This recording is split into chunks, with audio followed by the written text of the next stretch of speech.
Eh bien bonjour à tous, j'espère que vous allez extrêmement bien. Aujourd'hui je vais vous parler d'une affaire d'OVNI, l'une des affaires les plus incroyables qui s'est passée de toute l'histoire. Cette histoire d'OVNI, cette rencontre, elle va se passer en Australie, vous allez voir c'est vraiment un truc de malade. On est tombé sur cette affaire et je pense que vous allez vraiment être intrigués, ça peut faire un peu froid dans le dos.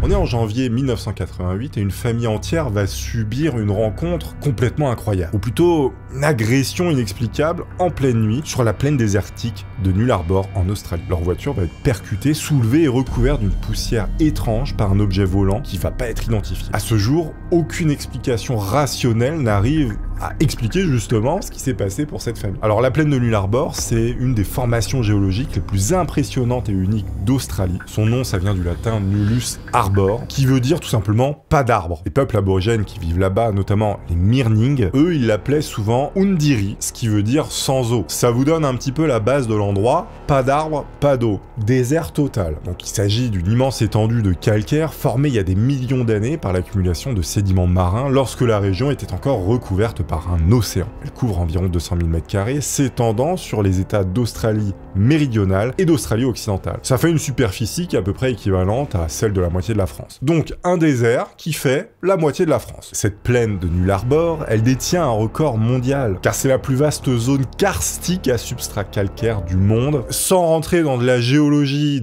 d'experts mondial, en gros c'est la région où les roches solubles, qui sont dissoutes par l'eau de pluie, qui sont légèrement acides, ont donné naissance à un vaste réseau de cavités, de grottes, des dolines et des passages souterrains. C'est un gruyère. Et d'ailleurs, il y a le système de grottes de Kunalda, qui est un site archéologique aborigène absolument majeur. Bien justement, il reflète bien cette géologie particulière. La surface de tout ce désert est quasiment parfaitement plat, sans relief marqué, ce qui donne au paysage une uniformité troublante, ce qui peut peser sur les gens qui le traversent, parce qu'en fait, tout est plat, il n'y a vraiment pas de relief, donc ça peut un peu vous hypnotiser. Et il y a beaucoup de mirages aussi, parce que le fait que ce soit plat, voilà. Et donc, pour traverser ce fameux désert minéral, vous avez une route principale qui a été construite dans les années 40. Elle s'appelle l'autoroute de Ayr, ou Ayr Highway. Elle relie Perth à Adélaïde sur plus de 1600 km. Cette route, elle est célèbre parce qu'elle a la portion la plus longue en ligne droite au monde qui fait 146 km. Imaginez une route tout droit, sans virage, sans rien devant, de 146 km. C'est énorme. Quand vous conduisez sur cette route, c'est assez étrange parce que l'horizon, il semble figé. Les repères visuels, ils disparaissent et la monotonie, elle peut entraîner de la fatigue dangereuse. Donc c'est un facteur qui est souvent cité par les gens qui ne croient pas aux récits d'OVNI qui sont racontés sur cette route parce qu'on a croisé pas mal apparemment. Et ils disent que c'est le fait que la route soit voilà, hypnotisante, les gens voient des trucs. Mais là, c'était particulier. Vous allez voir que ça va au-delà de la petite hallucination.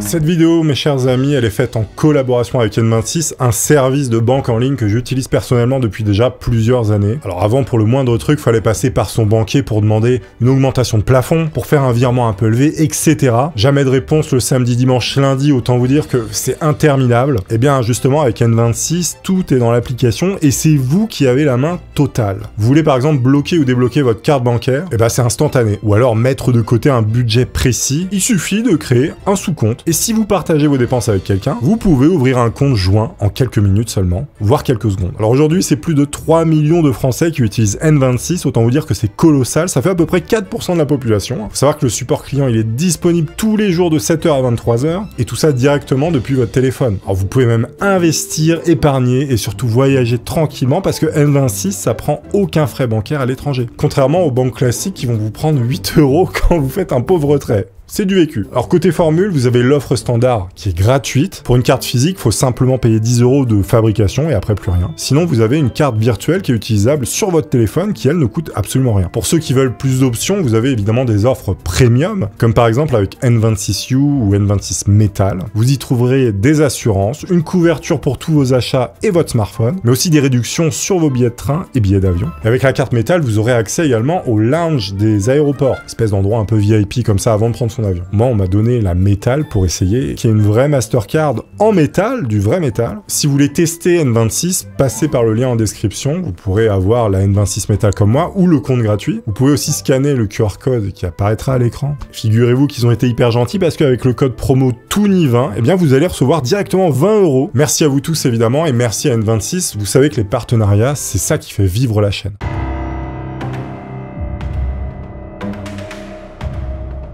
Sur cette route, vous avez quand même quelques établissements isolés qui permettent de faire une halte. L'un des plus connus s'appelle Mundrabilla Roadhouse, qui est situé à une quarantaine de kilomètres à l'est de la frontière entre l'Australie occidentale et l'Australie méridionale. Et c'est justement dans cette zone que la famille dont je vais vous parler a fait cette rencontre complètement incroyable. Tout ça la nuit du 20 janvier 1988. Faut savoir que le climat de New Labrador, il joue un rôle essentiel dans la compréhension des phénomènes lumineux qui sont parfois observés sur place. Parce que la région, elle est soumise à un climat désertique et semi-aride. Vous avez des étés qui sont torrides et secs, et des hivers qui sont plutôt doux, avec des systèmes de haute pression atmosphérique qui sont fréquents. Alors ça se traduit par un ciel qui est souvent parfaitement dégagé, vous avez peu de vent et une atmosphère très stable et transparente. Alors dans ces conditions, c'est pas rare qu'apparaisse une inversion de température, c'est-à-dire qu'une couche d'air chaud va se former au-dessus d'une couche d'air plus froide qui est proche du sol. Alors ce phénomène, il agit comme une lentille naturelle qui est capable de dévier les rayons lumineux, de la réfraction ou de la diffraction, mais aussi de créer des mirages spéculaires, comme on les appelle, notamment le fameux mirage supérieur que vous pouvez voir à l'écran,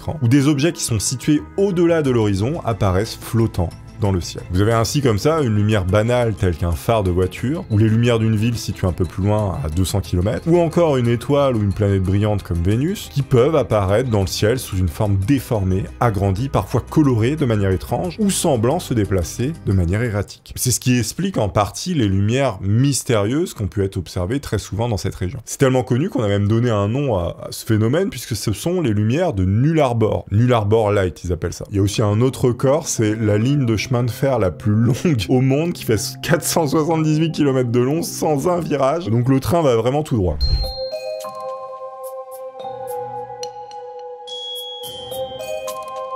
Mais maintenant, on va se plonger justement dans la rencontre qui a été faite avec la famille Knowles. La famille Knowles, elle est composée de Faye, la mère, et de ses 3 fils, Sean, Patrick et Wayne. On menait une vie simple dans la banlieue de Perth, en Australie-Occidentale. Faye, elle est âgée de 45 ans, elle travaille comme femme de ménage, elle élève seule ses garçons depuis la mort de son mari, survenu quelques années plus tôt. Sean, l'aîné, lui, il a 24 ans, il exerce le métier de mécanicien. Patrick, 21 ans, lui, il travaille comme ouvrier dans le bâtiment. Quant au Benjamin, le plus petit, Wayne, âgé de 18 ans, il vient de terminer le lycée et cherche son premier emploi. Faut savoir que cette famille tout à fait lambda ne s'intéresse pas du tout aux phénomènes ovnis, aux trucs paranormaux, ils s'en foutent. Aucun d'eux n'avait rapporté auparavant d'expériences inhabituelles ni fait preuve d'imagination excessive. Leurs proches décrivent au contraire une famille réaliste, concentrée sur les soucis financiers et la vie quotidienne, plutôt que sur les mystères du cosmos ou les apparitions étranges. Donc partant de là, déjà, on peut se dire, bon, c'est pas des folles dingos qui veulent inventer des histoires pour se faire mousser ou vendre des bouquins. Ça enlève déjà une grosse partie des suspicions. Alors faut savoir qu'au mois de janvier 88, la situation économique de cette famille va se dégrader. Ils ne trouvent pas de travail à Perth, surtout Wayne qui peine à trouver du travail après ses études. Face à ce problème d'emploi, ils vont décider de tous ensemble partir et d'aller vers Melbourne pour trouver un travail. Là-bas, ils ont de la famille éloignée qui les laisse entrevoir de meilleures perspectives. Ce type de migration interne, elle est plutôt fréquente en Australie, elle représente pour eux un espoir de renouveau et d'amélioration de leurs conditions de vie. Leur préparation pour le voyage, ça reflète un peu la galère dans laquelle ils étaient. Ils étaient incapables de financer un véritable déménagement, ils vont entasser dans leur voiture familiale leurs biens les plus importants. La voiture en question, c'est une Ford Telstar Sigma bleu de 82. Il faut savoir que cette voiture, c'est leur ressource la plus précieuse, hein. Ils n'ont pas de biens de valeur plus élevée que ça. Sachant que c'est à moitié une poubelle déjà. Donc avant de partir, Sean, fort de son métier de mécanicien, il va vérifier soigneusement l'état mécanique de la voiture. Lui, il sait que s'ils partent sur Null Arbor et qu'ils ont un problème en plein milieu du désert, ils sont foutus. On est en 88 les gars. Les téléphones portables, c'est pas encore ça. Hein. Internet, c'est pas encore ça. Hein. Le satellite, tout ça, non. La moindre panne peut avoir des conséquences absolument dramatiques en raison de l'isolement extrême. Quand tout est prêt, accompagnés de leurs 2 chiens, montent dans la voiture, ils prennent la route pour ce fameux désert.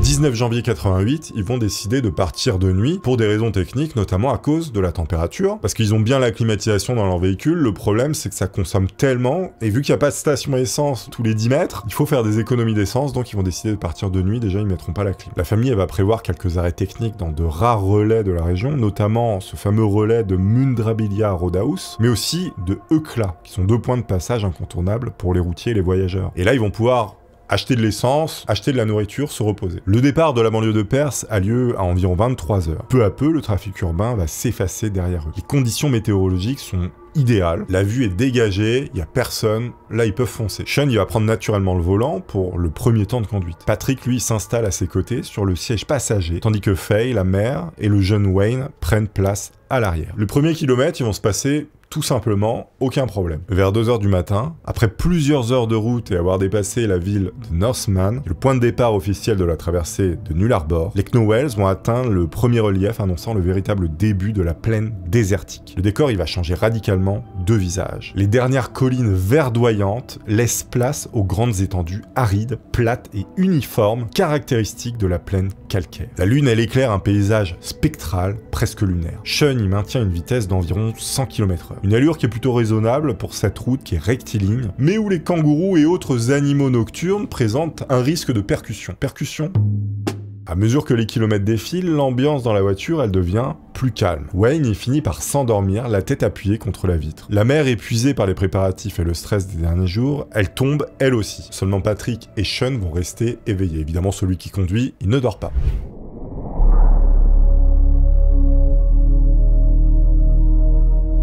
4h20 du matin, ils sont en train de rouler dans leur bagnole chargée à bloc. Il fait nuit noire, la lune, c'est le seul éclairage qu'il y a avec leur phare. La famille Knowles, elle roule vers l'est, à environ 40 km à l'ouest du relais routier de Mundrabeya, le premier arrêt. Ce trajet nocturne, jusque-là plutôt routinier, va basculer dans l'extraordinaire. Sean, qui est au volant depuis plusieurs heures, il maintient une vigilance constante malgré la monotonie du paysage désertique et une fatigue qui commence à lui peser. C'est dans ces circonstances que l'événement impensable va arriver. Vous avez d'abord une lueur qui va se manifester au loin, une espèce de lumière bizarre au bord de la route. Alors Sean, il va d'abord l'interpréter comme les phares d'un camion qui roule en sens inverse. Une explication plutôt plausible sur cette voie fréquentée par les transporteurs reliant les côtes ouest et est de l'Australie. Cette hypothèse qui était d'abord proposée va s'effacer peu à peu puisque ça devient de plus en plus étrange. Parce que cette lumière qui, normalement, aurait dû venir tout droit sur eux, elle va suivre une trajectoire un peu bizarre. Elle apparaît, elle disparaît par intermittence, donc ces caractéristiques incompatibles avec celles d'un véhicule conventionnel va commencer à déconcerter la famille. Sean, conducteur expérimenté, habitué à évaluer les situations routières, réalise que cette lueur ne correspond à aucun engin connu. Il va la décrire comme ceci, semblable à un œuf dans un coquetier. Fin de citation.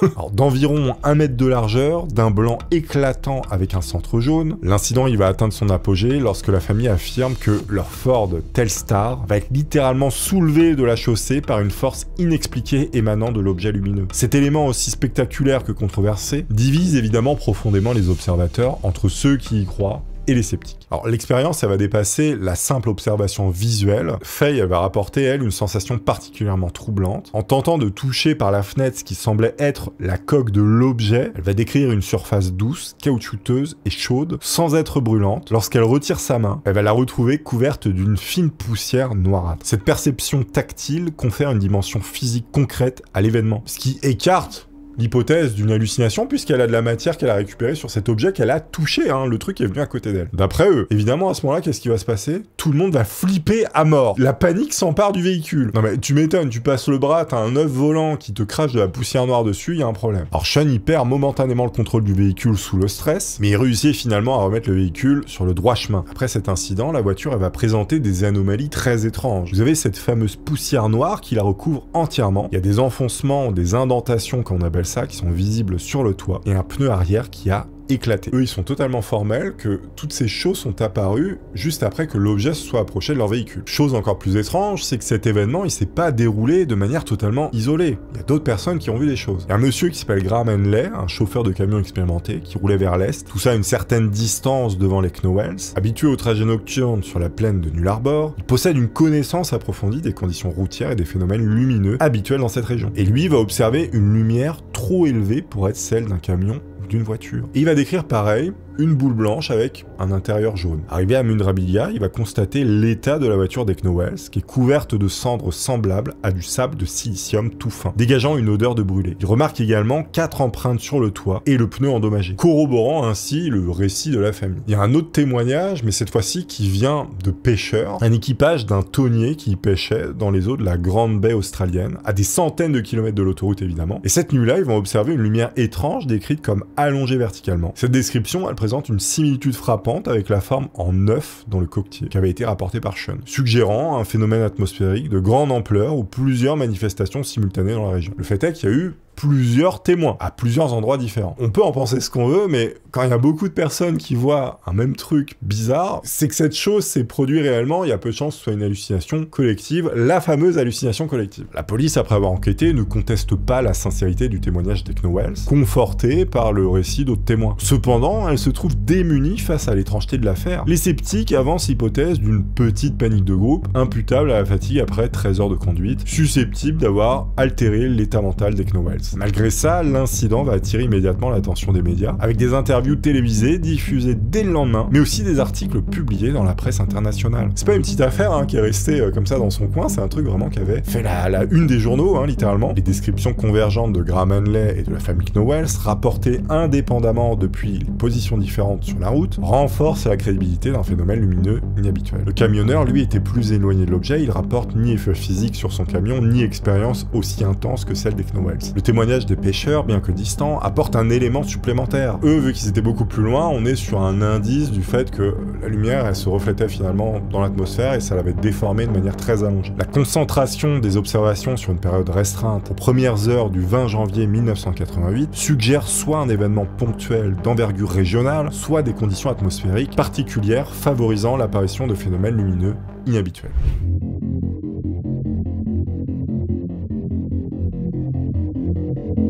Quand cette famille voit cet objet tout près, quasiment sur leur véhicule, ils vont paniquer. Sean, il reprend le contrôle du véhicule et il se met à tracer le plus vite possible parce que, voilà, il a extrêmement peur. À ce moment-là, il faut savoir qu'ils ont leur pneu arrière qui a explosé, mais ils vont bombarder parce qu'ils veulent fuir ce truc-là qui les a plus ou moins attaqués, on va dire. Mais ils savent que leur pneu est explosé, il faut qu'ils s'arrêtent parce que ça peut être très dangereux, évidemment. Cette fameuse poussière noire retrouvée sur la main de Faye et sur le véhicule va devenir une obsession durant leur fuite. Perçue comme une preuve tangible de leur rencontre avec l'objet, cette substance, elle renforce leur conviction d'avoir vécu une expérience hors du commun. Alors, dans la voiture, ils vont pas arrêter de parler justement de cette poussière là qu'ils ont sur les mains. Ils se disent mais qu'est-ce que c'est que ce truc là qui nous a envoyé littéralement. La conduite de Sean pendant cette fuite a traduit l'impact psychologique profond de l'événement. D'ordinaire prudent et respectueux des règles de conduite, il pousse la voiture à des vitesses dangereuses malgré l'état critique du pneu. En fait, ils vont prendre la décision tous ensemble. C'est la panique totale. Là, ils sont complètement paniqués. La mère, elle est sous le choc. Elle arrive à peine à parler. Ils vont décider tous ensemble de pas s'arrêter malgré le pneu éclaté. Les autres écrient, mais vraiment, c'est le bordel. Durant leur fuite, ils sont en train de regarder le ciel en espérant que cette lumière ne revienne pas. Et donc ils vont continuer comme ça, le plus loin possible, pour échapper à cette chose qu'ils viennent de voir.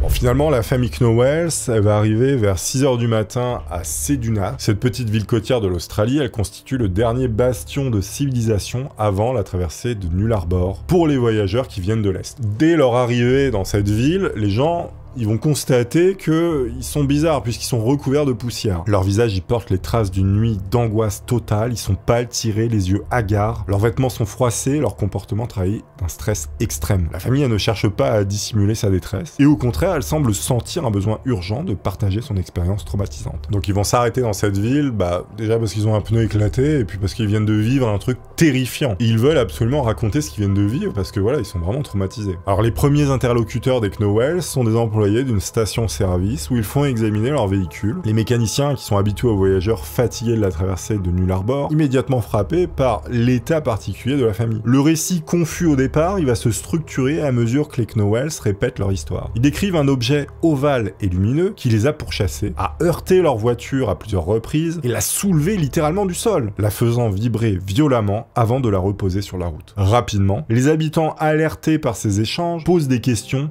et propagent l'histoire. Peu après leur arrivée dans cette ville, ils vont finalement décider d'aller voir la police pour raconter leur histoire. Parce que voilà, ils se demandent est-ce que c'est pas quelqu'un qui a essayé de nous agresser. Cette démarche, motivée par l'urgence et le désarroi, elle marque un tournant dans l'affaire. Parce qu'au poste de police de Ceduna, ils rencontrent des officiers habitués aux plaintes routinières, mais peu préparés à un récit aussi inhabituel. La famille, elle décrit l'objet lumineux, le bruit oppressant, la sensation de lévitation, mais aussi les dommages subis par le véhicule que les policiers vont constater. Les policiers vont donc aller faire le tour de la voiture, ils voient le pneu éclatés, les enfoncements dans le toit, cette poudre noire là qui recouvre le véhicule. Enfin du moins ils ont du mal à expliquer pourquoi cette poudre elle est collée à la peinture quoi. Enfin, c'est pas vraiment collé mais elle est fixée. Les policiers ils sont étrangement conscients de la singularité du témoignage et ils vont transmettre l'information à leurs supérieurs et à des enquêteurs spécialisés, notamment dans des phénomènes qu'on a du mal à expliquer. Comme nous en France ici on a un truc qui s'appelle le GEPAN, pas du tout un truc mystique, c'est un truc officiel d'État, hein. Parce que quand on parle d'OVNI on parle pas forcément d'aliens, hein. Ça peut être des objets militaires d'autres pays qui viennent surveiller, des choses comme ça, donc il faut voir ce que c'est parfois. Donc c'est important d'étudier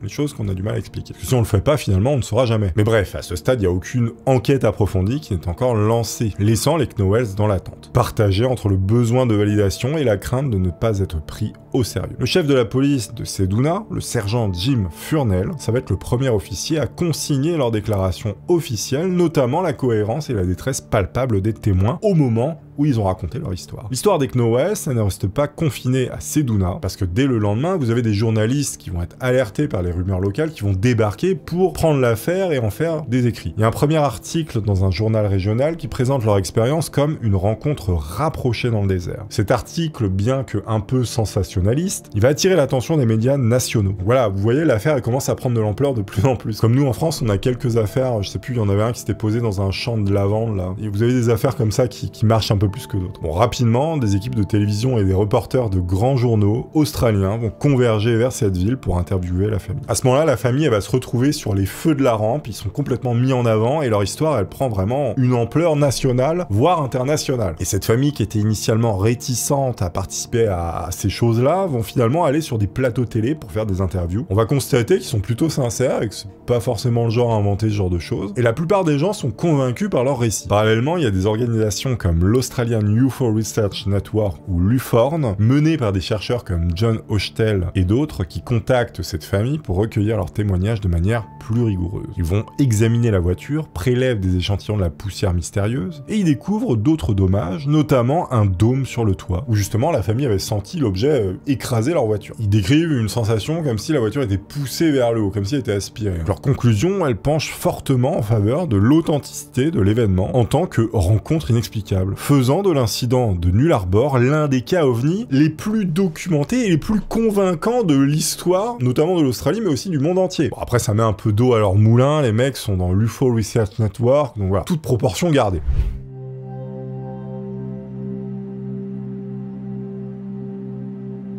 Sauf que cet événement, il va dépasser l'intérêt, justement, de l'UFO Research Network, puisque des scientifiques vont venir analyser tout ça. Notamment, cette fameuse substance qui a été retrouvée sur le véhicule et que la mère avait touché avec sa main. Et donc, cette poudre va être envoyée à un ancien scientifique de la NASA qui s'appelle Dr. Richard Haynes.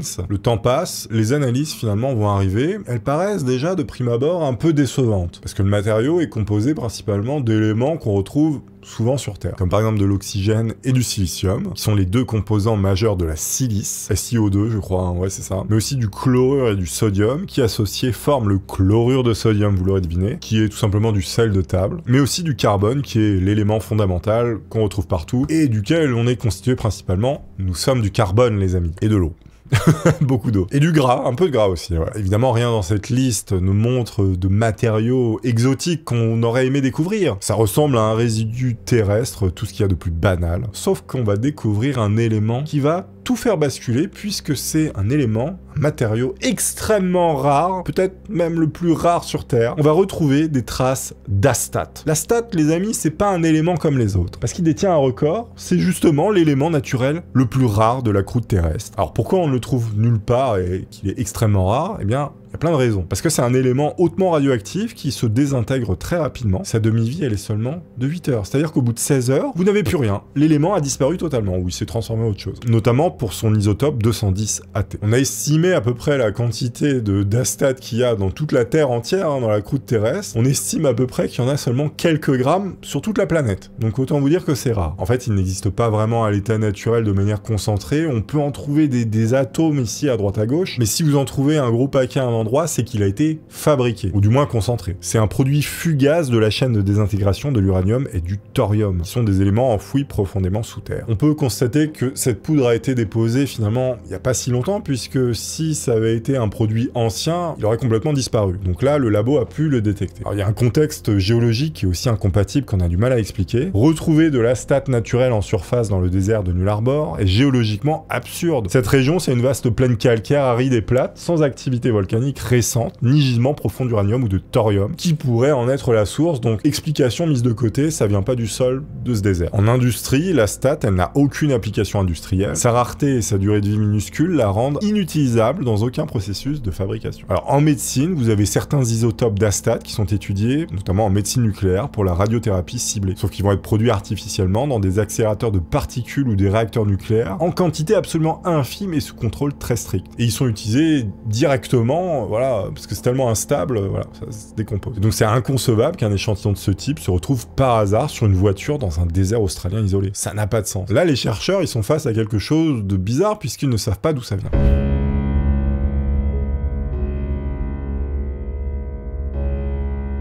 Évidemment, la théorie de personnage venu d'ailleurs dans un vaisseau qui est venu se poser sur ce véhicule, c'est la théorie la plus populaire et c'est celle qu'on voudrait, parce qu'on adore ça. Les fans d'ufologie, ils voient la preuve matérielle d'un survol ou d'un contact avec des ovnis venus d'une autre planète. La substance noire, ce fameux astate mélangé avec de la silice, étant interprétée comme un résidu de propulsion ou un matériau exotique non terrestre. À l'opposé, l'hypothèse sceptique avance une explication terrestre, suggérant une méprise avec un phénomène naturel rare, comme une forte décharge électrique atmosphérique, ce qu'on appelle une fulgurite ou une météorite, bien que cela n'explique pas pleinement l'astate qui a été retrouvée. Il y a une autre piste qui est un petit peu plus conspirationniste qui évoque un essai secret militaire ou technologique impliquant une propulsion nucléaire avancée ou des armes à énergie dirigée qui auraient involontairement affecté la famille Knowles. Et enfin, cette fameuse hypothèse de l'hallucination collective. Bon, ça, c'est toujours les explications qu'on retrouve. Des tests secrets de l'armée, des aliens, des hallucinations collectives. C'est toujours pareil, on a du mal à expliquer. Alors, faut savoir qu'aucun des 5 membres de la famille n'a jamais varié dans son récit ou exprimé le moindre doute sur la nature extraordinaire de ce qu'ils ont vécu ensemble, et ce malgré les dizaines d'années écoulées depuis, 1988, ça date. Il n'y a aucun membre de la famille qui a essayé de monétiser leur histoire et de faire de l'argent sur ça, donc peut-être que ça prouve encore une fois que ce qu'ils racontent, c'est pas forcément que des bêtises. Aujourd'hui encore, personne n'a d'explication sur pourquoi on a retrouvé de l'astate, qui est un produit qu'on ne trouve tout simplement pas dans la nature. Mais alors, la grande question, mes chers amis, c'est que s'est-il passé cette nuit-là ? Évidemment, je vous attends en commentaire. N'oubliez pas de liker cette vidéo et de la partager à tous vos amis qui adorent les ovnis. Je vous dis à la prochaine, merci à tous. Ciao les potes.